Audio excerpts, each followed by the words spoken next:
Hi, we're halfway through the year. Oh my fucking god.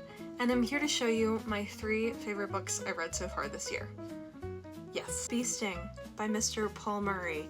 The Bee Sting is, I believe, going to be considered a classic in the next 20 years. It is an Irish novel about a family post-2008 recession. Every single character has a different writing style attached to their character. He does such a good job of writing teenage girls, middle-aged men, middle-aged women. It is so dark and funny and depressing and bleak, and I really loved it. Painted Cup by Robert Jackson Bennett and its sequel, which I actually loved even more.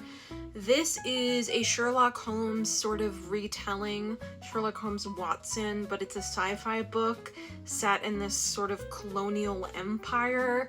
It does a really good job of talking about colonialism, and it features 2 characters I love. Basically, like, the Sherlock Holmes character is this very eccentric woman who has to wear a blindfold all the time in order to, like, do her magical sci-fi work.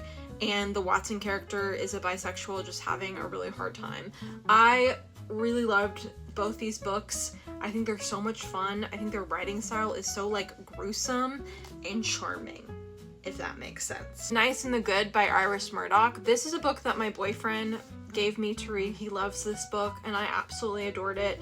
This is a very quintessential English novel about a bunch of adults living and spending time in this sort of country house near the sea, and the central, like, plot is there's been a suicide at, like, the main government, I think Whitehall agency building, and one of the characters is trying to figure out what happened, but also deal with the fact that he is perceived as being such, like, a good guy and advice giver, but he's actually just, like, having a hard time.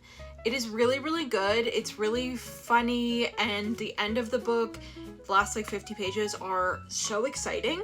They're so exciting.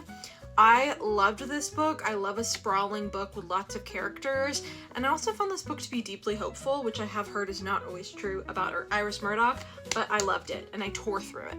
I'd love to know what your favorite books so far of the year are.